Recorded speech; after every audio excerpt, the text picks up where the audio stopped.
sampai menemukan awal nama Global Islamic School. Ini nggak main-main loh Pak. Yeah. Kan biasanya kalau orang ngomong Islam global, ini sesuatu hal yang ya kita tahu lah ya, Islam posisinya seperti apa, global seperti apa. Nah ini Bapak langsung menggabungkan Global Islamic School. Sekarang kan pendidik ini khususnya SSD di kampung-kampung itu SD itu semua gurunya sudah nggak ada. Adapun guru-guru yang disebut honorer yang gajinya 200-300 ribu. Itu saya lihat dari mulai di TV, di media maupun di medsos, nggak ada yang bicara tentang pendidikan yang sangat-sangat kurang gurunya.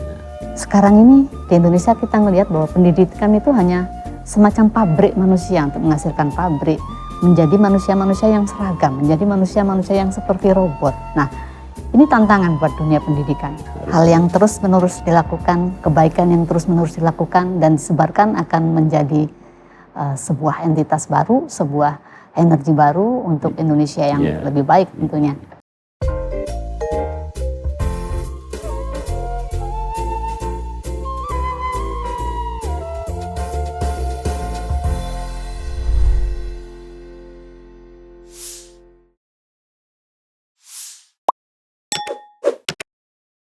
Halo Sobat WR Podcast, saya Wahyuni Revi. Kali ini kita akan kembali ngobrol kebangsaan. Tema kali ini tentang pendidikan, bagaimana pendidikan itu mewujudkan sebuah generasi Indonesia ke depan. Bersama saya adalah pemilik Global Islamic School. Mungkin banyak yang tahu, di sini ada di 3 tempat ya, di Condet, ada di Serpong dan juga ada di Jogja. Nah, WR Podcast selalu menjanjikan personal yang inspiring. Kita coba cari tahu, kita kulik beliaunya, apa motivasinya, bikin JIS dan lain sebagainya. Bersama saya Pak Buyar Winarso. Assalamualaikum warahmatullahi wabarakatuh. Selamat sore. Terima kasih Mbak Revi ya sudah mengundang saya. Ya, nggak tahu nanti yang mau ditanyakan seperti apa, monggo silakan. Ini Pak Buyar, jadi sebelum bicara soal JIS karya, nama panjenengan ini unik sekali Pak.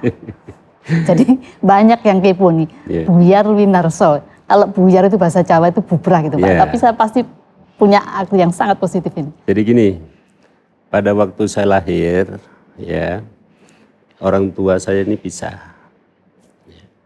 Nah saya karena cucu pertama, saya diambil sama mbah. Hidup saya sampai dewasa sama mbah.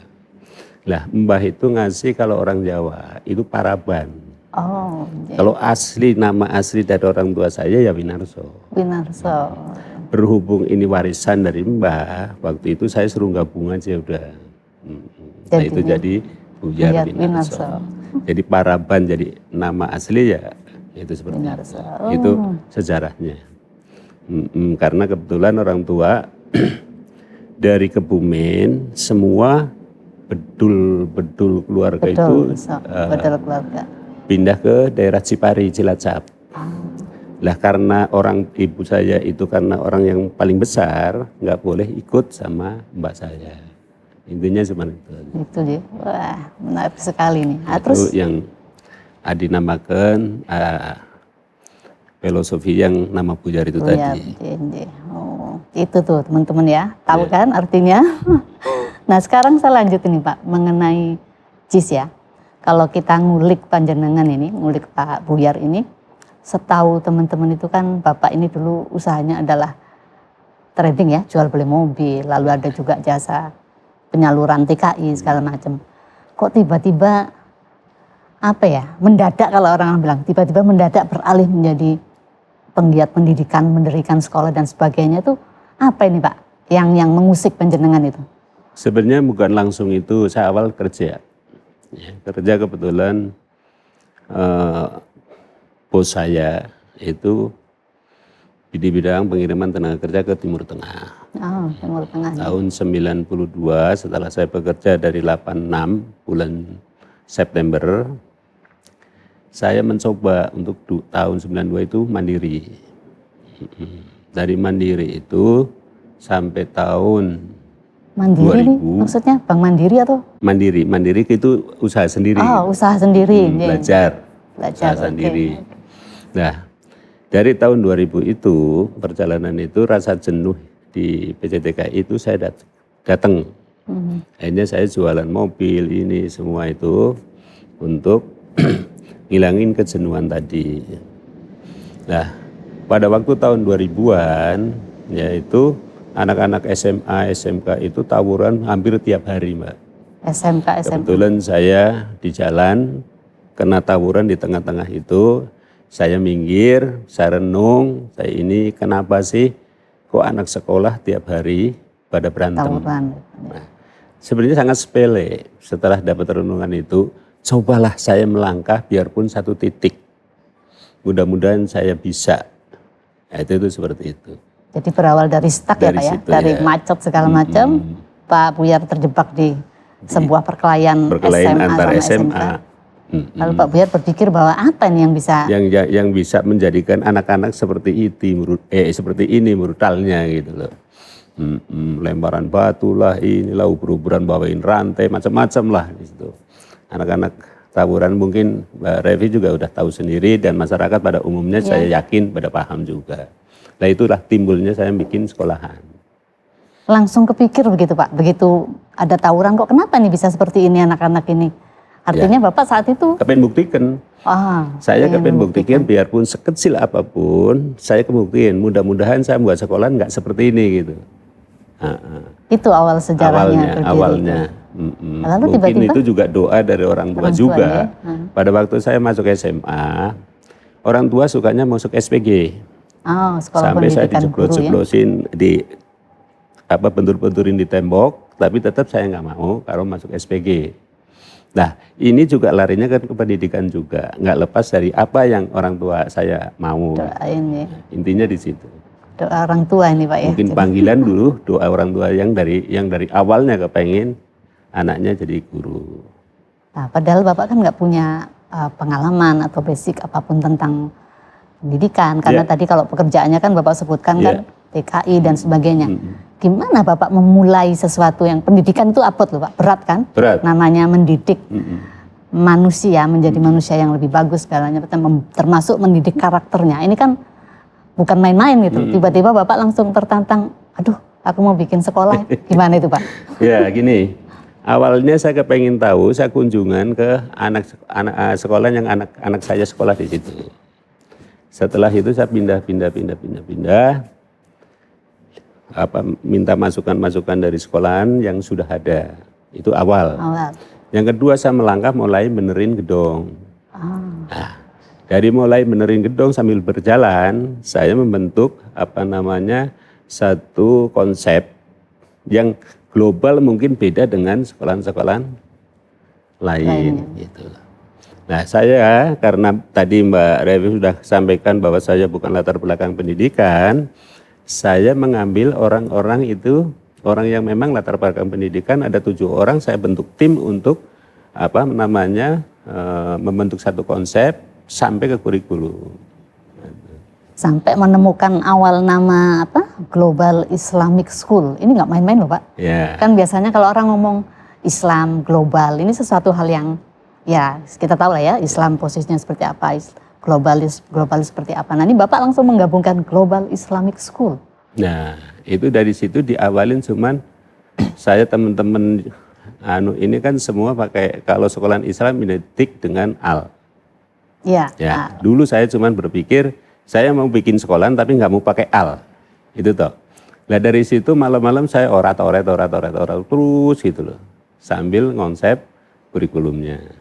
JIS-nya itu Global Islamic School. Saya pikir tadinya Global Indonesian School atau apa begitu kan Pak. Tapi menarik berbincang mengenai antara pendidikan karakter, lalu Bapak berbicara mengenai Global Islamic School. Nama berat ini kan. Apa Pak yang tercetus waktu itu Bapak? Awalnya kan sesederhana bahwa melihat anak tawuran, lalu bagaimana sih merubah karakter atau mindset ini kan, lalu Bapak mendirikan Global Islamic School.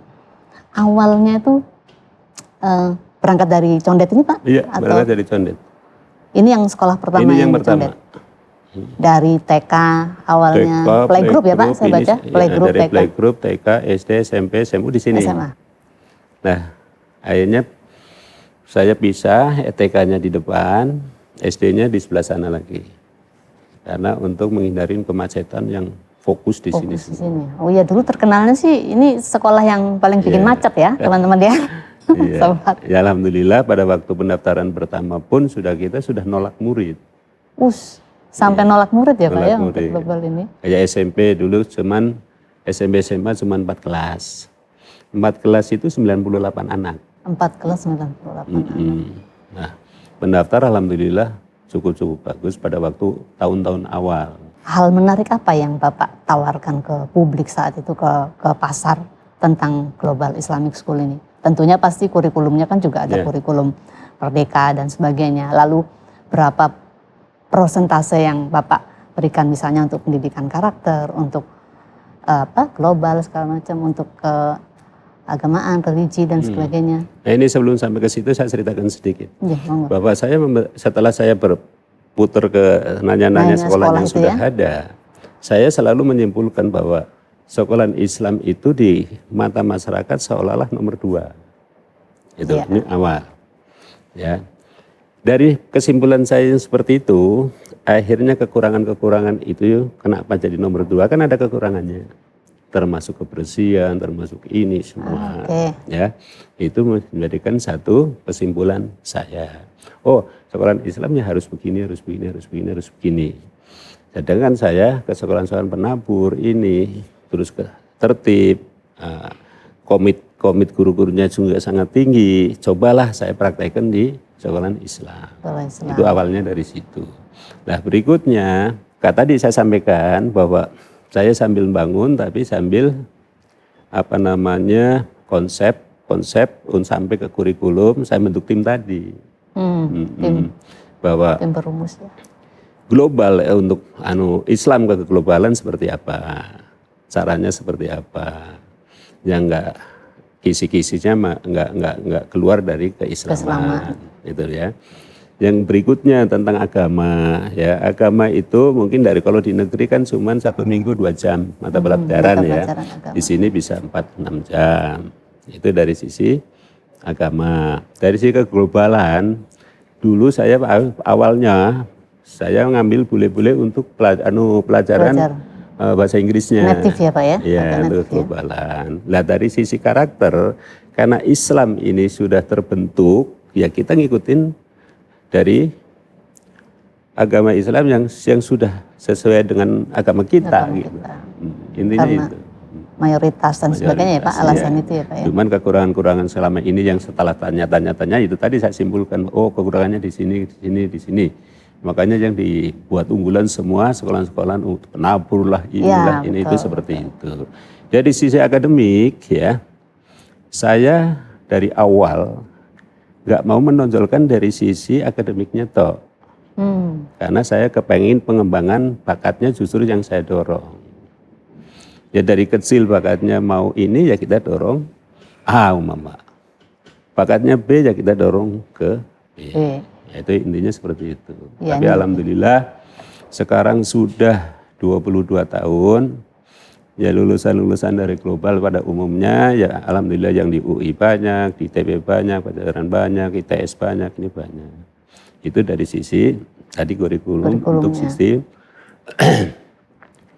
orang-orang anak-anak kita ya, anak-anak kita bisa diterima di perguruan-perguruan tinggi yang bagus.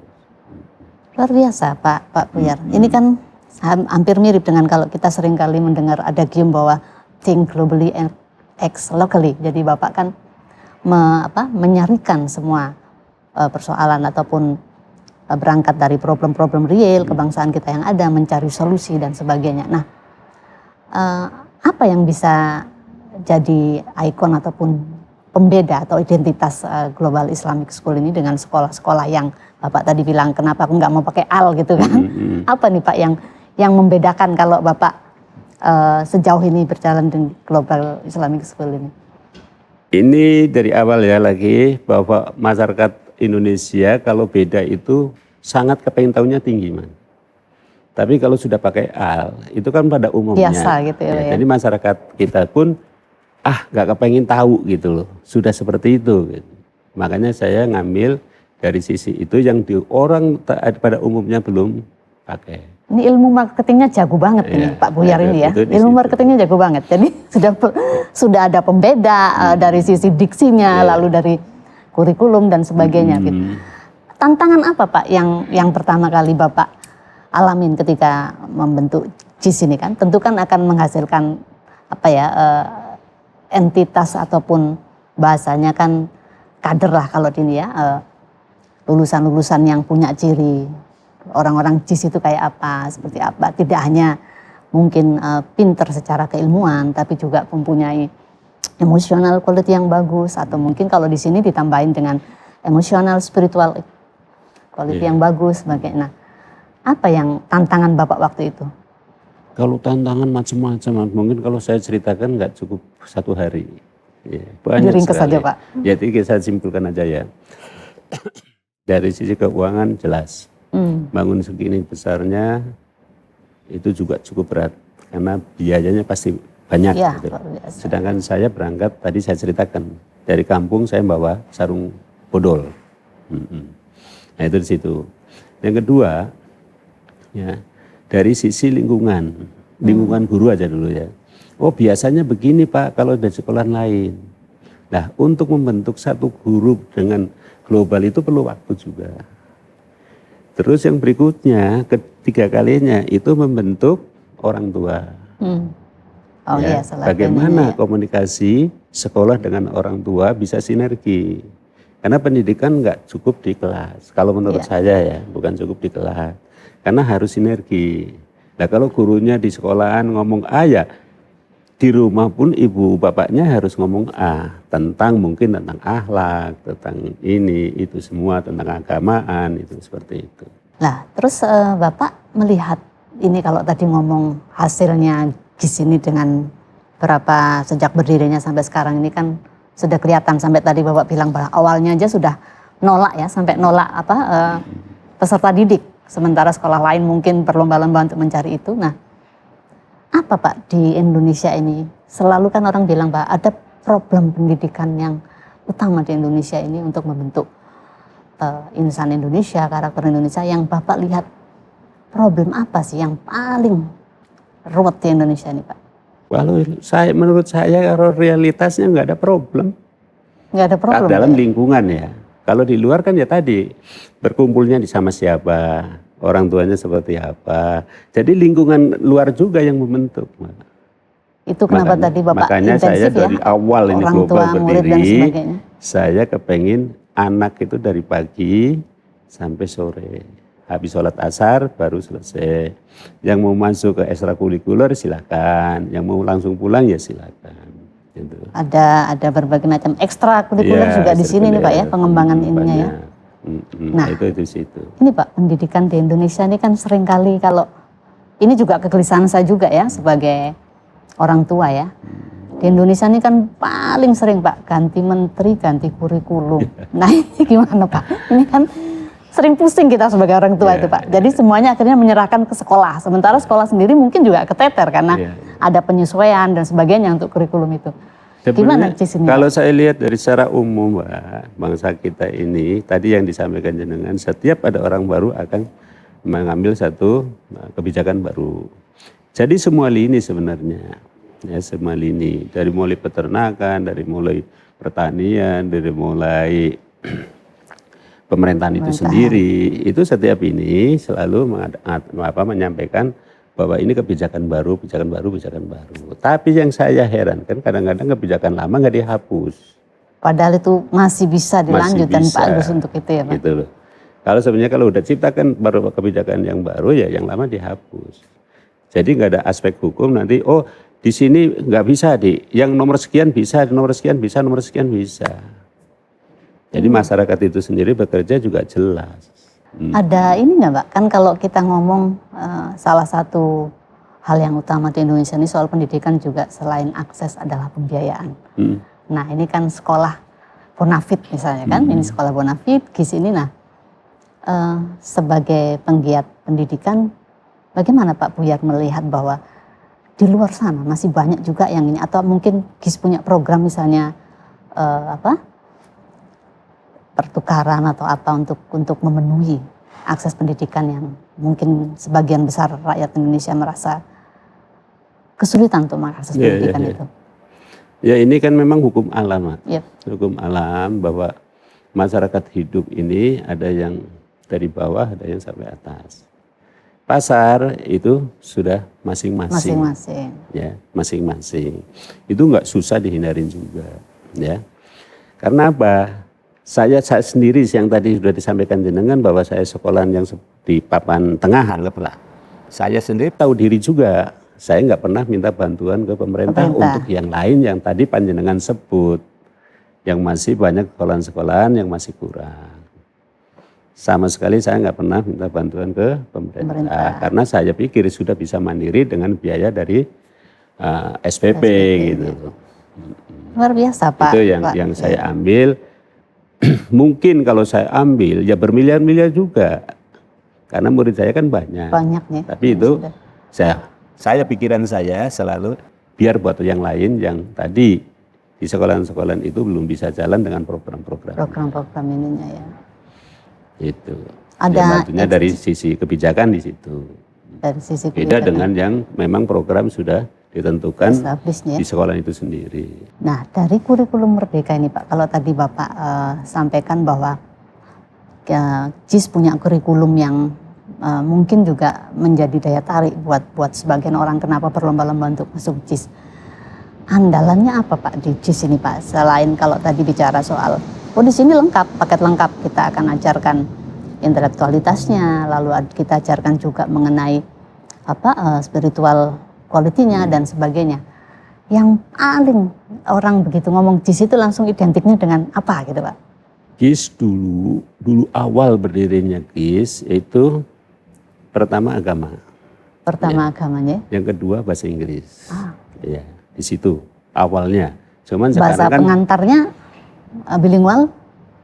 Itu yang ini pelan-pelan karena adaptasi anak-anak yang sudah kita kelompokkan di sebelah sini untuk yang ini. Gitu. Nah, sekarang kan sekolah-sekolah seperti saya ini sudah banyak sekali menjamur seperti kita. Jadi karena saya yang paling pertama, asumsi orang ya sudah di global aja gitu loh. Bahwa yang sudah dapat agamanya, dapat bahasa Inggrisnya. Gitu. Akreditasinya juga sudah teruji sudah A+ segala macamnya. Dari awal itu. Bapak ini kan yang seperti tadi ya, selain pendidik juga Bapak juga dulunya bupati kan Pak ya di Kebumen. Banyak sekali tuh cerita-cerita tentang bagaimana mendidik ataupun menanamkan kedisiplinan pada anak-anak, apalagi kondisi sekarang ini kan teknologi digital, teknologi informasi yang sedemikian rupa itu kan. Bagaimana itu Pak menerapkan pola, misalnya sekarang ini kan banyak, kalau Bapak ini nih Pak, Bapak contohnya nih, panjenengan sudah sempat nonton film Budi Pekerti nggak Pak? Ya, itu kan menarik sekali ketika informasi yang sedemikian besar masuk ke ranah-ranah privasi dan sebagainya. Seorang guru yang akhirnya karena kedistrak informasi menggunakan itu dan mendapatkan punishment dari masyarakat sekitarnya. Nah, bagaimana Bapak melihat itu Pak? Sebenarnya kalau kita kembalikan ke pendidikan Mbak Revi ya, itu sebenarnya dunia nyata yang harus memang dibentuk. Konstruksi Cuman ya Pak? Polanya memang harus berbeda-beda. Polanya harus berbeda-beda sesuai dengan lingkungan. Mungkin kurikulum maaf ya, kita bukan nggak ngatakan nggak bagus kurikulum Dikbud ya. Kalau pendidik ini lembut begini nih, gitu. Mau mengatakan bahwa tidak sepakat aja lembut sekali. Iya, kenapa? Karena anak-anak di Condet dengan anak-anak yang di Kalimantan, pola hidupnya sudah berbeda, pola bicaranya berbeda, pola ini semua berbeda. Pasti dalam pengajaran harus berbeda juga, gitu. Nah ini kan nyuwun sewunya dari ujung ke ujung dipukul sama. Dipukul sama, digeneralisasi begitu. Iya, padahal harusnya kalau memang sudah per daerahnya itu malah jauh lebih bagus, pemerintah tinggal kontrol. Lokal wisdom masing-masing, misalnya ini daerah Condet mungkin berbeda dengan daerah lain, mungkin Jakarta berbeda dengan daerah lain. Sepertinya Pak Buyar ini cocok jadi Menteri Pendidikan nih teman-teman. Kalau semua dibentuk dengan secara umum, kita semua hidup dibentuk oleh lingkungan, Mbak. Itu yang nggak pernah ketemu. Orang Irian dibentuk seperti orang Jawa, ya orang nggak ketemu. Nah ini. Itu seperti itu. Itu menurut saya. Menurut saya. Tapi ya itu sebenarnya Pak problem utama kita Ya tentang kan dulunya Indonesia. nyata kan berarti. Benar, Tinggal kita aja yang akan melangkah berikutnya bagaimana solusinya kan gitu. Ini bisa diduplikasi se-Indonesia Raya nih teman-teman ya, sobat semuanya. Itu seperti itu. Lari kembali ke budi pekerti. Yep. Budi pekerti kan bahasa Jawa, Mbak. Apa tahu orang timur sana atau orang Dayak maaf ya ini saya bukan beda-bedakan ini suku ya. Tapi budi pekerti yang dijadikan kurikulum itu kan kurang cocok di lingkungan mereka bahasanya. Lah itu hal-hal yang sangat sepele. Mereka, Pak, ya? Sangat sepele. Dari hal yang kecil itu sebenarnya kita nggak melakukan correctly sama sekali. Itu di situ. Itu menurut saya. Tapi mungkin karena itu tadi Pak, karena kita selalu bicara soal Bhinneka Tunggal Ika yang mengemuka justru ketunggalannya, bukan kebinekaannya. Ya, tapi namanya karakter, Mbak. Sekarang kebetulan ini satu contoh, ya satu contoh.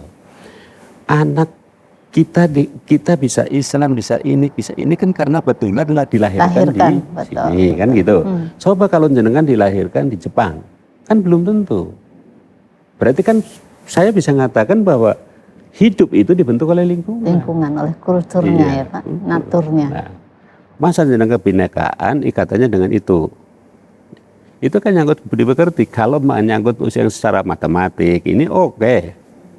Ya, nggak ada masalah kimia dan yang lain-lain sejarah itu bisa. Nah itulah Pak, kan problem utama kebangsaan kita ini sekarang kan kalau kita mau ngomong jujur nih bahwa banyak orang pinter di negeri ini Pak. So, sekarang banyak sekali. Banyak sekali orang pinter, tapi alhamdulillah banyak. Tidak berkarakter Pak. Karena gini, maaf. Yang saya suka dengar di TV maupun di media ataupun di mana saja, bahwa tergantung beliau itu latar belakang dulu kuliahnya di mana. Kuliah di Jerman selalu mengatakan di Jerman seperti ini. Itu. Kuliah di Amerika pulang mengatakan Indonesia harus begini seperti Amerika. Di London, di mana saja selalu mengatakan seperti itu. Kalau yang saya perhatikan, mungkin saya salah dengar. Ya, artinya kan memang basically keindonesiaan kita ini belum menjadi sesuatu background yang sama di nah itu di situ sendiri. Saya menyimpulkan akhirnya Indonesia jadi gaduh-gaduh. Gaduh-gaduh kalau makanan enak ya Pak ya. Tapi kalau gaduh-gaduh mengenai karakternya susah. Ya NKRI tetapnya sekarang dari jiwa, bukan dari bahasa. Kenapa saya katakan NKRI dari jiwa? Ya contoh, zaman nenek moyang kita, ya bikin masjid, bikin musola, itu karakternya seperti apa? Ini kan sudah jarang sekali orang yang ngikutin itu. Tapi bahasanya selalu NKRI gitu. Itu. Nah itu seperti itu. Contoh lagi, ya. Contoh lagi. Ini yang kaitannya dengan masyarakat, dengan keagamaan ya. Korban. Ya. Kita NKRI. Tapi yang buat korban sapi-sapi turunan luar negeri. Gitu loh. Nggak ada yang sapi dari lokal. Nah itu kan satu contoh bahwa seorang figur harusnya buat contoh ini loh. Kalau memang NKRI ya dijunjung dari awal semua dari kepemilikan kita itu sendiri. Jangan cuma sepatu, kalau sepatu dari luar katanya orangnya nggak ini. Luarnya aja padahal Pak ya, gitu ya. Harusnya dari jiwanya ya. Malah bajunya, tasnya yang di berita ya, yang dinilai dari sisi itunya. Jadi masih bicara soal harfiah luarnya saja, tapi belum bicara persoalan jiwanya. Ini kegelisahan kita semua loh Pak, tentang pendidikan, tentang karakter bangsa dan sebagainya, karena semua berawal dari pendidikan. Bapak sudah melakukan langkah yang sangat luar biasa, menginspirasi bahwa yang kita lakukan, yang paling mungkin kita bisa lakukan adalah hal ini. Nah, alasan Bapak melakukan bergelut di bidang pendidikan juga luar biasa untuk itu. Nah, ke depan ini Pak, kalau Bapak selalu kita akan bicara persoalan Indonesia emas, tapi orang juga sering melesetkan Indonesia cemas atau Indonesia lemas mungkin ya. Gimana Bapak melihat ke depan ini pendidikan Indonesia? Apakah kita tetap akan melakukan link and match dan sebagainya, mengambil dari banyak sekali sisi, sementara kearifan lokal sendiri terabaikan? Kalau saya justru lagi merencanakan, Mbak, ini setelah ini semua. Kemarin COVID itu saya ambil hikmahnya. Ya.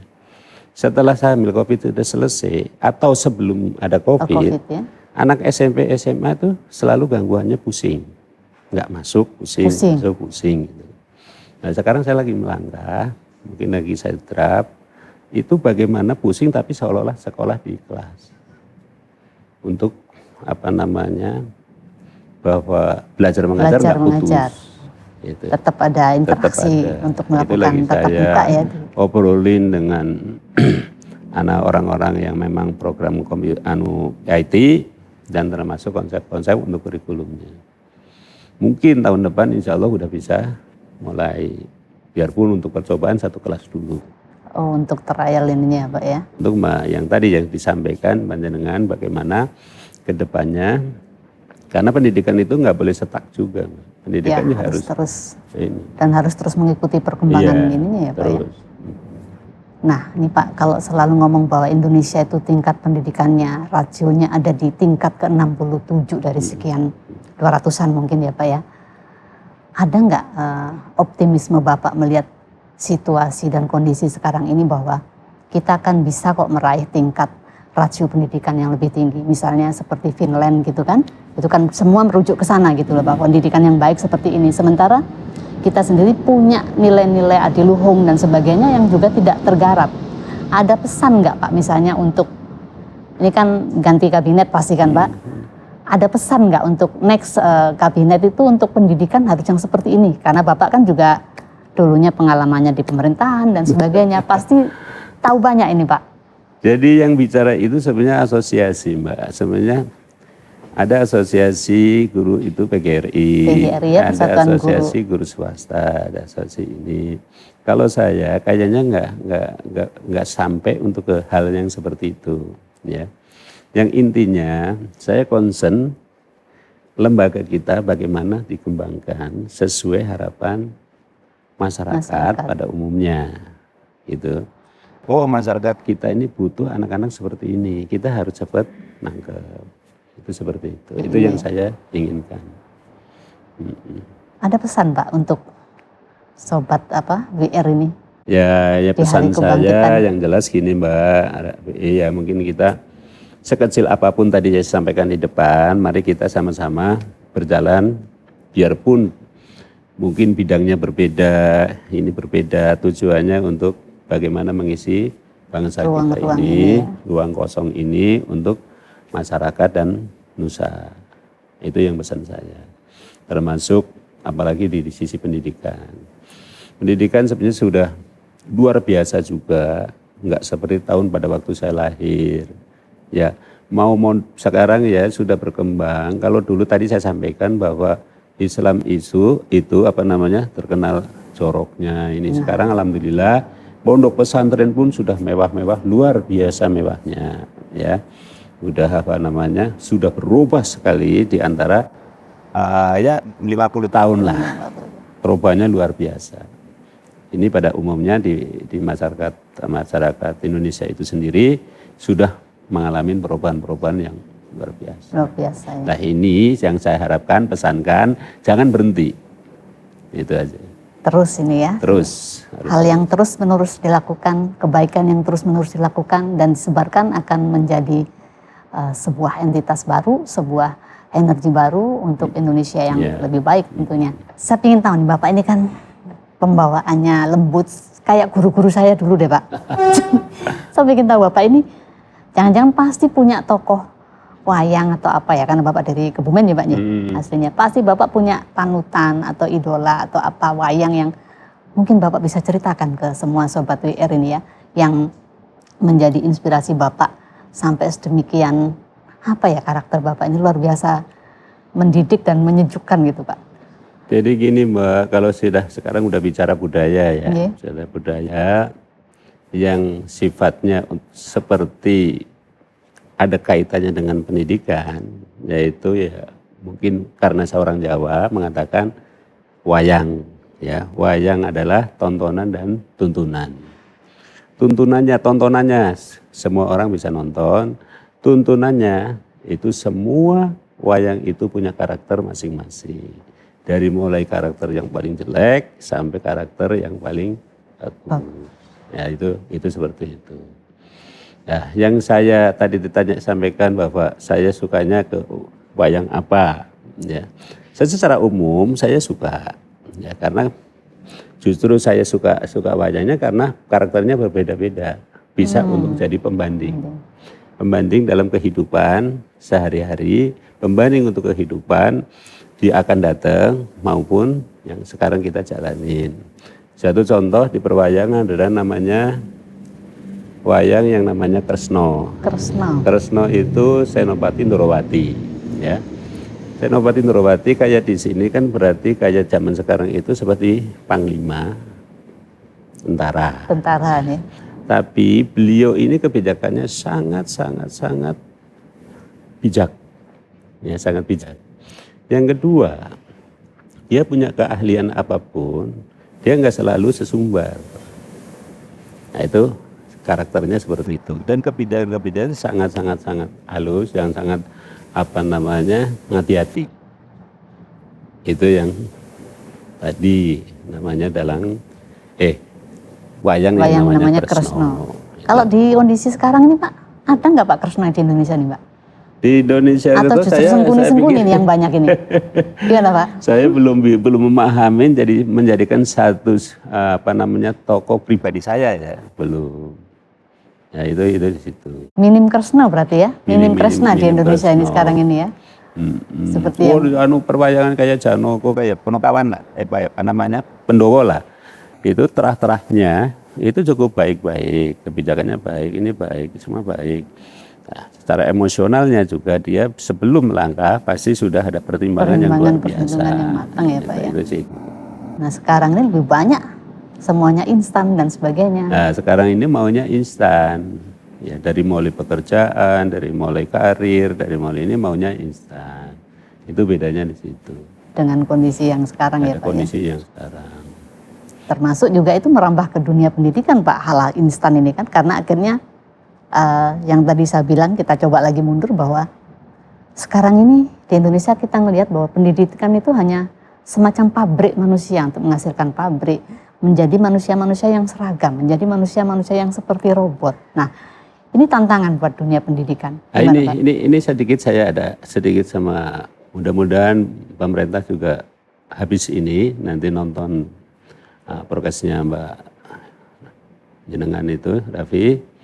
Itu jadi ada satu perubahan mungkin sedikit ya. Contoh ya Mbak, contoh. Sekarang kan pendidik ini khususnya SSD di kampung-kampung itu SD itu semua gurunya sudah nggak ada. Sisa 2-3 guru untuk yang belum mengajar pensiun SD. Untuk mengajar. Adapun guru-guru yang disebut honorer yang gajinya 200-300 ribu. Di bawah UMR. Jauh. Kita nggak bicara UMR lah. Wong itu cuma belas kasihan dari guru-guru yang sudah. Nah, itu di situ. Itu saya lihat dari mulai di TV, di media maupun di medsos, nggak ada yang bicara tentang pendidikan yang sangat kurang gurunya. Nah kemarin memang ada kebijakan guru merekrut pemerintah guru-guru P3K, ya. Tapi itu juga ngerekrut yang sudah matang. Yang contoh di global sendiri ini kan ada yang sudah mengajar 15 tahun, akhirnya direkrut sama P3K.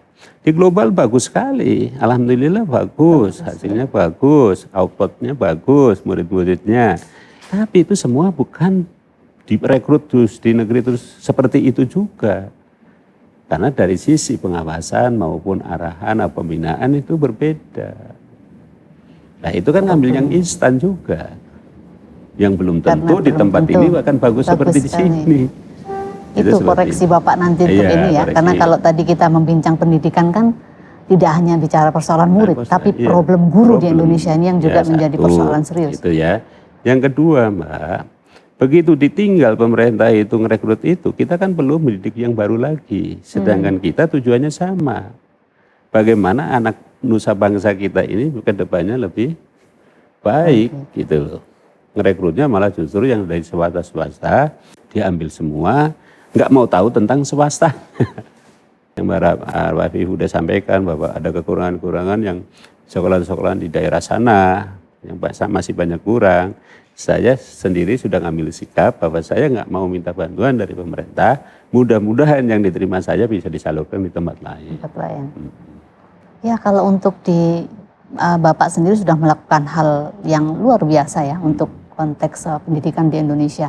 Tapi ada problem yang juga lebih luar biasa di luar dari CIS dan juga Bapak ini yang tadi Bapak sampaikan tentang guru, tentang anak didik, tentang kurikulum dan sebagainya, bahkan termasuk juga mendidik orang tua, murid dan sebagainya untuk juga turut aktif dalam konteks pendidikan, karena pendidikan kan tidak bisa sepihak ada di sekolah saja ya Pak ya. Jadi holistik sekali nih Pak dan lengkap sekali yang kita harus iniin, yang harus dilakukan perubahan di negeri ini ya Pak ya. Nah kalau tadi Bapak bicara soal sekarang ini banyak sekali hanya tontonan yang tidak ada tuntunan. Nah, pendidikan ini kan merupakan based on dari semua yang terjadi di negeri ini kan Pak, termasuk pendidikan karakter, ada pendidikan politik, ada pendidikan kewarganegaraan dan sebagainya. Bagaimana Bapak melihat real pendidikan di Indonesia ini, atau harusnya sih sebenarnya apa yang dilakukan dalam konteks pendidikan seperti yang Bapak tadi sudah sampaikan soal guru, soal ini, tapi apa hal yang paling mendasar? Karena kalau kita bicara pendidikan ini kan bicara soal peradaban Pak. Bagaimana Bapak melihat peradaban Indonesia ke depan ini seperti apa Pak dengan kondisi yang seperti ini? Ya gini Mbak, terutama saya pribadi, pertama tadi tentang guru. Ya. Guru kan selalu ada binaan termasuk ada penilaian seperti rapot. Orang guru kita ini mau nggak diajak berkembang, mau nggak dia untuk lari menuju sesuatu. Nah itu awalin dari situ dulu. Ini setelah gurunya guru pendidiknya ya Pak ya? Guru manajemen lah. Setelah itu baru melangkah ke murid. Kalau langsung ke murid, gurunya belum disiapkan pun, nanti nggak ketemu. Jadi diawalin dari guru dulu. Gurunya dulu. Gurunya dibentuk dulu. Dari sisi keagamaan, dari sisi maaf ya sekarang agama itu kan terpetil-petil nggak karu-karuan. Silakan jangan mau di luar seperti itu, tapi di dalam harus satu. Karena saya nggak kepengen dicontoh murid-murid kita kok guru A pakai seperti ini pakaiannya, yang B seperti ini. Kan akhirnya nerjemahkan sendiri-sendiri. Iya kan? Betul. Makanya kalau di dalamnya harus seperti ini. Yang sudah ada ketentuan di aturannya, sesuai aturannya ya. Iya. Ya kalau memang beliau nggak ini tetap masih ini ya duduk bareng kita. Kalau memang nggak mau ya silakan, ada dua pilihan. Kan gitu. Karena saya nggak mau tadi murid mengembangkan sendiri-sendiri. Karena perbedaan fisiknya ya, perbedaan fisik dan juga perbedaan cara pandang itu tadi ya Pak ya. Yang nah, itu di situ. Nah otomatis tadi udahlah dari guru ke murid. Nah, murid kalau udah sama kan insya Allah pandangannya juga sama. Itu baru satu item aja ya dalam konteks yang lain-lain sama. Banyak sekali yang harus dibenahi dalam konteks pendidikan ini ya. Terutama guru lah, saya maaf ya yang di kampung-kampung itu mayoritas juga guru nggak. Ya itu tadi saya sampaikan. SD itu cuma 1, 2, yang sisanya karena mayoritas guru itu diangkat pada waktu ada zamannya Pak Harto lewat jalur sekolah impres. Oh, itu impres nih. Sekarang sudah hampir habis. Yang mungkin udah habis ya, sudah habis ya Pak ya. Jadi ini sebenarnya kita ini kekurangan guru, tapi nggak ada yang bicara tentang guru. Jangan-jangan itu Pak yang bikin bangsa ini semakin merosot, nah, karena nggak ada guru bangsa Pak. Yang bahaya di situ. Ini very dangerous. Orang pintar banyak ya, justru nggak diawalin dari bawah. Yang pintar-pintar sekarang kan yang sekolah dulu. Sekolah dulu. Zaman ada impres. Kan itu. Itu yang Bapak tadi sampaikan ya, bahwa setiap ada kebijakan baru, kebijakan lama yang mestinya itu masih bisa dilanjutkan, terputus begitu saja. Terputus-putus. Akhirnya nggak selesai ending tujuan awalnya. Kalau tujuan, tahun 45 misalnya Indonesia emas. Ya. Emasnya dari sisi mana, kan gitu. Ya kan, jangan kebijakan, murid harus online. Tapi beliau nggak pernah berpikir tentang bagaimana sinyal di kampung. Betul. Iya kan.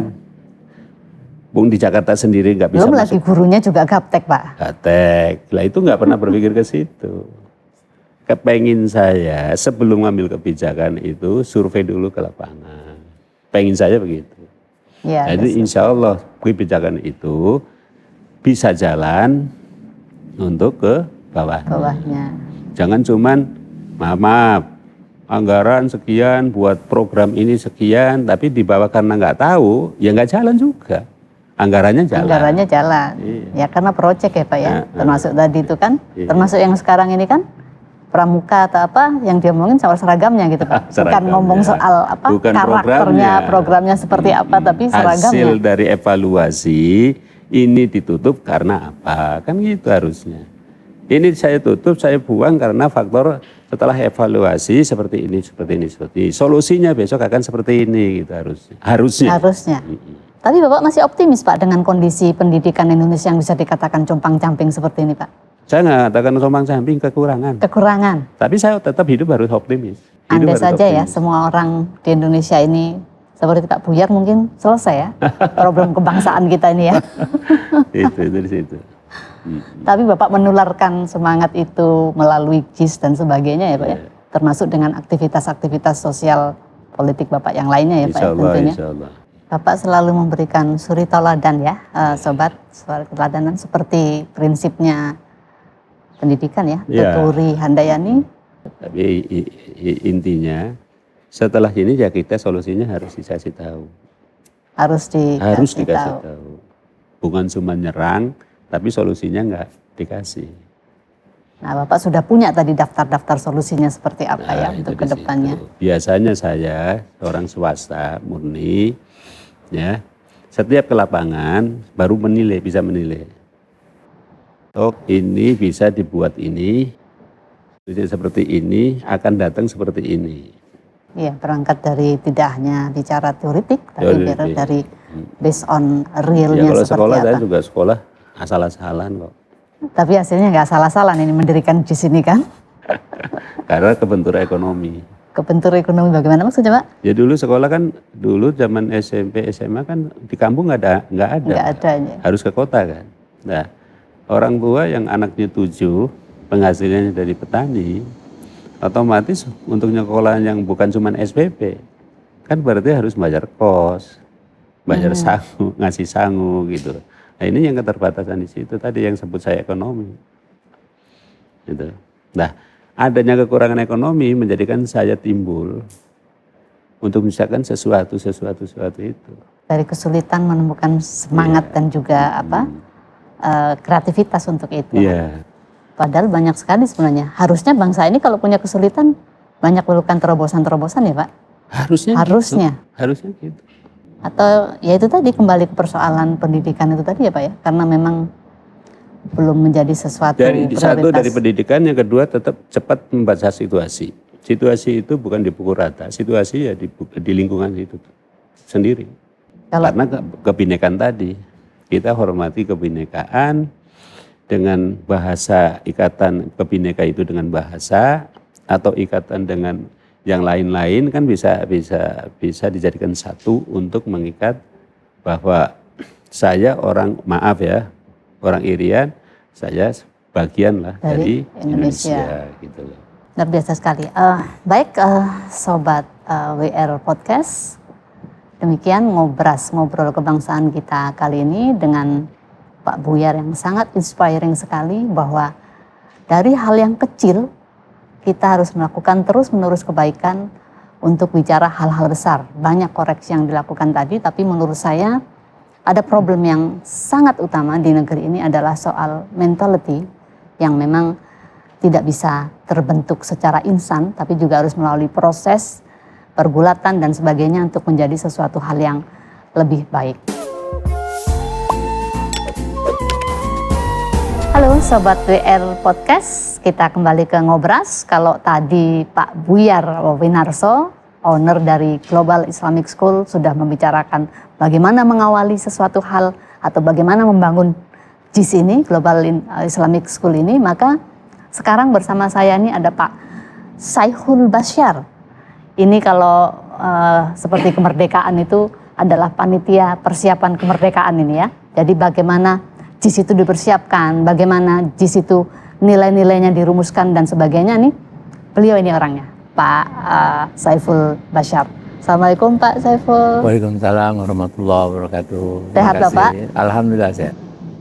Iya Pak, tadi kan saya sudah berbicara ini, teman-teman WR Podcast sudah berbicara, sudah mendengarkan Pak Buyar, motivasinya, lalu berangkat dari hal yang sederhana dan sebagainya.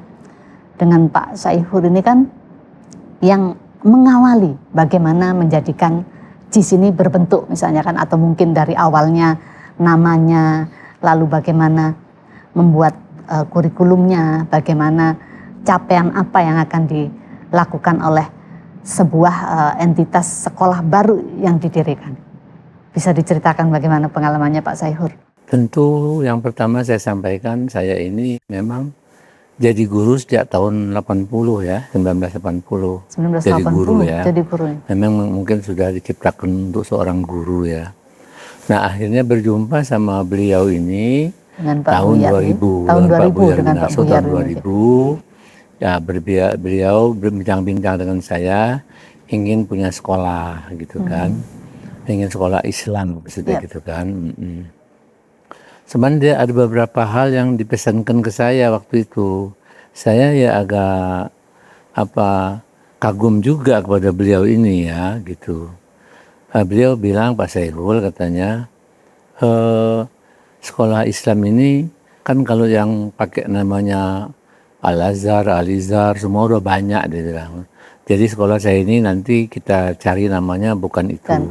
Sehingga mungkin Pak Buyar Winarso dapat hidayah ya, sehingga dia menemukan nama itu, ya namanya Global Islamic School. Nama itu dari Pak Win ya? Oh tentu ya dari Pak Win, Global Islamic School. Setelah itu dia juga yang bikin logonya gitu kan. Ya, saya agak mengagumi juga gitu kan, Pak Win waktu itu. Pak Win masih muda sekali ya, paling umurnya baru 35 tahun gitu ya. Jadi seorang masih muda tapi sudah memikirkan jangkauan pendidikan ke depan gitu ya.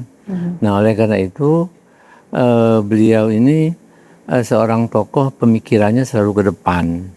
Jadi saya banyak menerjemahkan hasil pemikiran-pemikiran beliau gitu. Sehingga sekolah ini bagaimana konsepnya, bagaimana nanti bentuk programnya, kurikulumnya, gurunya bagaimana.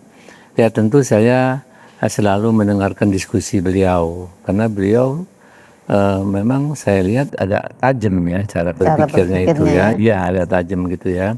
Sudah bisa menjangkau ke depannya gitu bagaimana sekolah ini ya.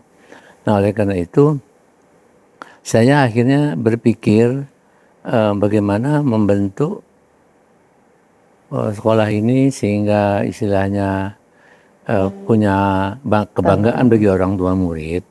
Jadi ada prinsip sekolah itu Bu ya, bahwa gedung bagus belum cukup gitu kan, program bagus belum cukup, juga guru bagus belum cukup gitu. Yang lengkap itu adalah gedungnya bagus, programnya bagus, gurunya bagus, gitu ya. Yang keempat penutupnya itu sebetulnya adalah hatinya punya jiwa kasih sayang.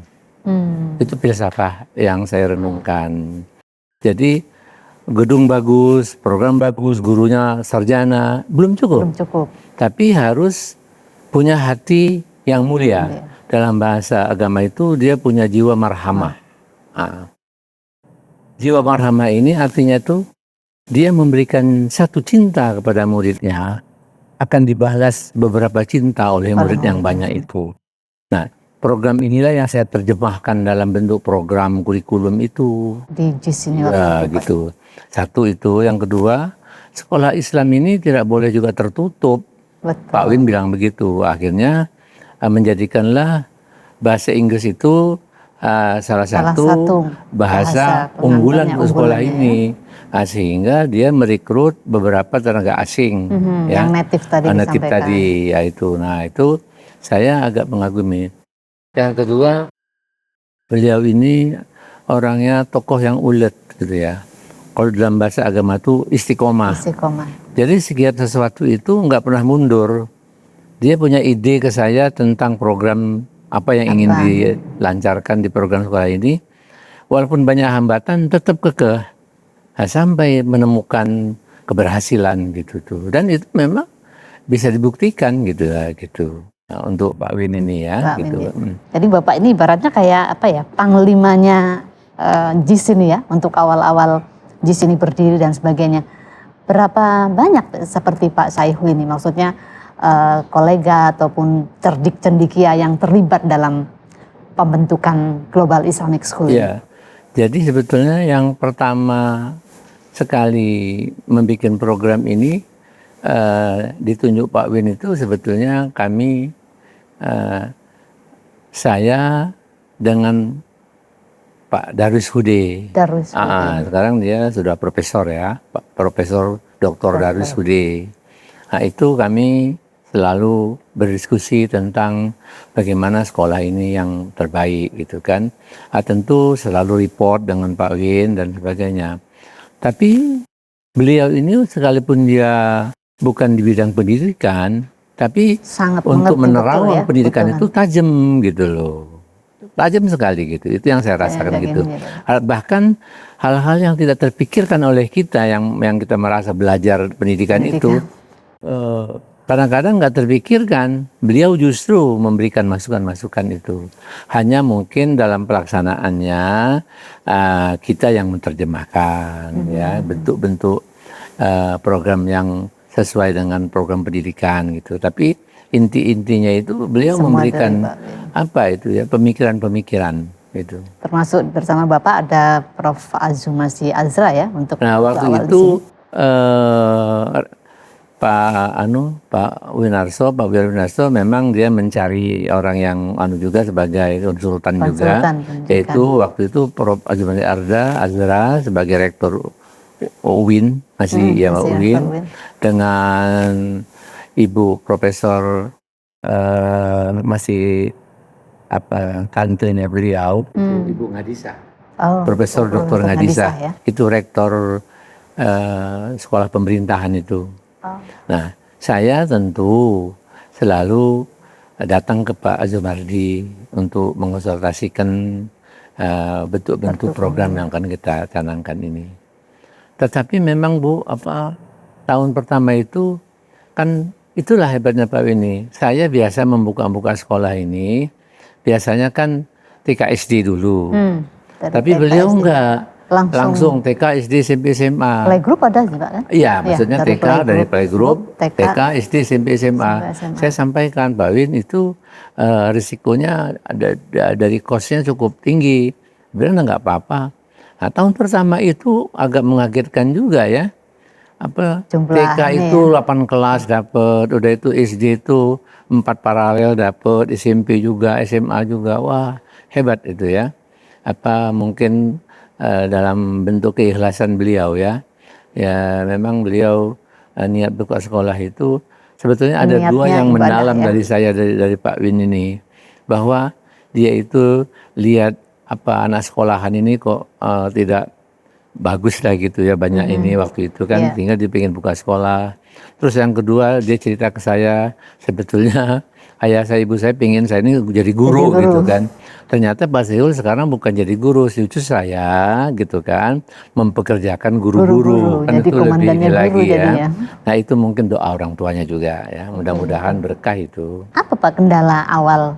Kalau tadi kan praktis sepertinya jalannya mulus-mulus aja ya Pak, untuk pendirian dari Global Islamic School, lalu penerimaan dan sebagainya. Kalau tadi yang ceritakan sepertinya kok sangat terberkati sekali. Tapi pasti ada awal-awal berdirinya, lalu ada proses penyesuaian antara tadi Pak Winarso juga mengatakan bahwa kita melakukan semua secara holistik, dari murid, guru, lalu juga orang tua murid dan sebagainya. Apa yang waktu itu Bapak bayangkan atau Bapak punya gambaran, oh JIS itu harus seperti ini, harus punya identitas seperti ini? Ya tadi itu Bu ya, karena saya memang tahun 2000 itu sudah 20 tahun lah jadi guru gitu kan. Jadi saya agak memahami gitu ya. Pertama Pak Win menyiapkan sarana ini memang dia sangat komitmen. Dia penuhin semuanya gitu kan. Yang kedua tentu sekolahan itu kendalanya sebetulnya kita itu harus bisa meyakinkan orang tua. Orang tua itu kan nggak gampang juga diyakinkan ya. Nah sehingga dia datang ke sini, dia ingin nitipkan anaknya, pasti dia mempercayakan anaknya untuk diasuh di sini ya. Nah itulah komunikasi saya sebagai pimpinan waktu itu di sini. Karena Pak Win itu langsung membentuk perguruan, saya ditunjuk sebagai direkturnya gitu, membawahi kepala-kepala sekolah itu. Sehingga saya sampaikan dan kepala-kepala sekolah gitu kan, bahwa kita jadi guru ini panggilan, kita ini adalah pelayan. Nah, dalam bahasa agama itu istilahnya khodimatul karimah, pelayan yang mulia gitu. Jadi kalau kita sebagai pelayan itu, ya namanya pelayan, ya kan gitu. Sebetulnya dalam Islam itu yang namanya pelayan itu kan harus betul-betul sepenuh hati. Karena itulah yang kita tuangkan ke orang tua murid. Setiap kali saya mengundang orang tua murid, saya selalu meyakinkan orang tua murid. Saya yakinkan bahwa sekolah ini bahwa akan mengemban amanah orang tua yang menyekolahkan di sini. Ya. Tentu amanah itu adalah tanggung jawabnya bukan hanya ke Pak Winarso, bukan hanya ke orang tua murid, tapi tanggung jawab itu adalah kepada Allah Subhanahu wa taala. Itu saya tanamkan dengan guru-guru. Saya tanamkan itu. Sehingga saya ciptakan juga setiap pagi itu di depan gerbang itu guru itu bergiliran menyambut murid. Ya gitu. Jadi saya termasuk orang guru-guru kepala sekolah berdiri menyambut kedatangan murid itu. Itu agak jarang terjadi di sekolah-sekolah ya. Nah, itu menyambut orang tua murid, murid-murid datang. Kenapa? Itu sangat membahagiakan orang tua murid. Karena orang tua murid nganter sekolah itu ya, dia pagi-pagi belum siapan apa-apa, dia lihat kan. Sehingga dia istilahnya saya aja belum siap tapi guru-guru sudah menyambut anak saya. Kan dan anak-anak juga merasa ini second home mereka ya Pak. Iya. Karena bagian gitu. Di sini juga orang tua mereka begitu kan. Istilahnya kita namakan di sini ini school culture and school climate. School culture kan? School climate. Maksudnya itu bagaimana kita membentuk budaya sekolah itu yang menyenangkan. Ya sebetulnya kalau kita uraikan sebetulnya ya paling tidak harus ada pondasi-pondasi sekolah ya yang membuat ujungnya itu ya anak-anak itu berakhlakul karimah. Tapi intinya Bu cuma satu tadi itu. Guru itu harus punya jiwa marhamah. Jiwa marhamah itu maksudnya jiwa kasih sayang. Kasih sayang itu tadi ya. Nah, karena kalau guru nggak punya sifat kasih sayang, itu agak sulit. Ngajar aja dia sulit. Susah. Menenteramkan murid sulit. Tapi kalau hatinya dari rumah sudah marhamah, datang ke sekolah, di depan kelas, saya selalu ajarkan kepada guru-guru, gunakanlah bahasa operasional waktu mengajar, bahasa yang positif. Positif ya. Contohnya begini Bu, kita masuk ke sekolah itu. Bapak yakin hari ini anak-anak masuk semua? Dia nunjuk, ada satu Pak. Kan biasanya guru, siapa yang nggak masuk? Yang masuk. Itu tidak boleh, kalau menurut saya. Jadi hari ini masuk semua anak-anak, ada Pak satu, atau iya masuk semua. Gitu. PR Bapak yakin sudah dikerjakan semua, semua yang positif, menyenangkan. Jadi selain perilakunya. Iya, dan itu nggak perlu marah-marah, anak-anak sudah tertib. Ya. Hampir praktis tidak ada kendala waktu itu. Biasanya nih Pak, kalau sekolah kan anak-anak itu sering terlambat, disiplinnya juga bisa dikatakan tidak tertib dan sebagainya. Awal-awal JIS itu menemukan problematika seperti itu enggak Pak? Artinya gini, waktu di sini pembukaan, Pak Win mengundang seluruh orang tua murid. Di sana saya sudah sampaikan, ya kerjasama sekolah dengan rumah itu bagaimana. kan gitu. Karena itu harus terjadi, harus terjalin dengan harmonis. Nah, sehingga kesulitan itu agak sedikit teratasi gitu ya, gitu. Sesudah itu yang kedua, ya paling tidak kita memberikan kepada anak itu sebetulnya hukuman yang membuat dia itu bukan jerah ya. Bukan jangan jerah. Gitu umpamanya nih. Tapi menyadari bahwa dia melakukan kesalahan. Gitu, umpamanya ini mereka kamu terlambat. Push up gitu Pak. Push up 20 kali. Sebetulnya hati dia luka. Kan itu ini nggak bagus gitu. Atau kamu nulis, saya terlambat, umpamanya sampai 100 tulisan baris. Itu menyakiti. Jadi di sini hukuman apa Pak yang diberikan saat itu Pak? Kalau ada murid yang tidak disiplin. Hukuman yang paling bagus diberikan itu kalau di global itu ya, kalau anak-anak terlambat itu tentu mereka dikumpulkan dulu. Mereka dikumpulkan, ditanya dulu kan, apa gedalanya gitu kan, satu persatu. Karena kadang-kadang terlambatnya bukan maunya dari dia, tapi ada juga yang bangunnya terlambat. Tapi memang kendaraannya berkendala, kan bisa-bisa saja.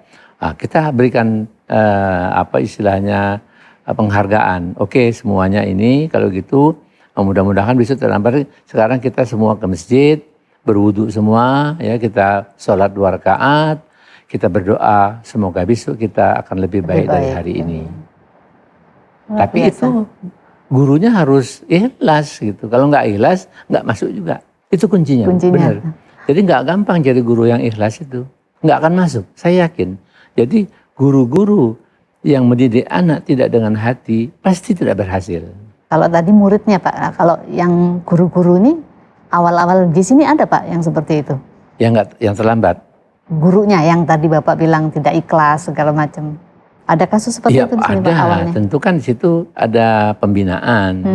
Sebulan sekali TK kumpul semua dengan pembina kita, dengan saya sampaikan tujuan kita jadi guru.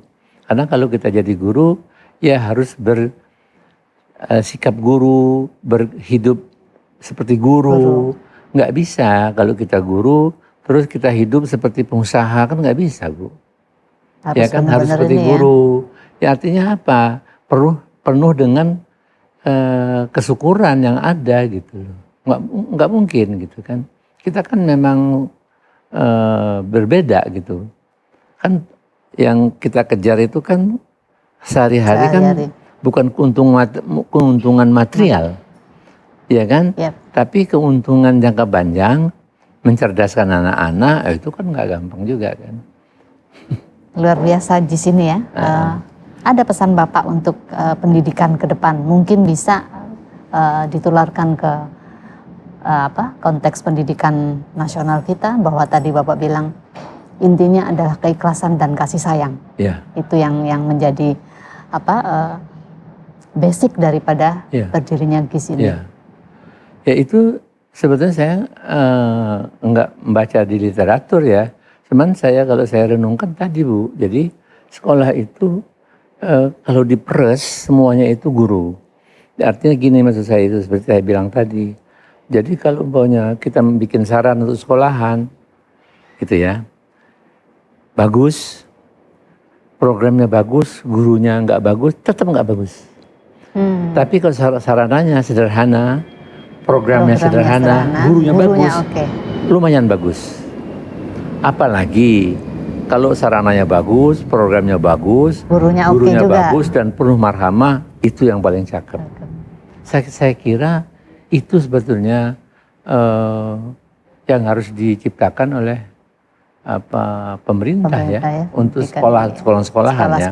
Tapi yang saya lihat itu memang pendidikan ini lebih banyak kepada bukan kepada guru yang harus berkualitas. Ya, tadi Pak Buyar juga sampaikan tentang itu penting sekali kalau ingin karena kan kita sering pertukaran guru dengan luar dan sebagainya. Pertukaran ini ya untuk menambah kemampuan. Memang berbeda. Jadi itu yang menjadi kekuatan GIS ini ya Pak ya? Iya, itu yang. Dan dari awal memang sudah dirancang sedemikian rupa untuk GIS menjadi sekolah unggulan lah dalam tanda petik ya untuk turut mencerdaskan kehidupan bangsa. Kesan saya dengan global ini, saya ikut Pak Buyar Winarso tahun 2000 ya, tahun sampai 2000 sekarang. Ya, sampai sekarang. Sampai Tapi sekarang masih aktif.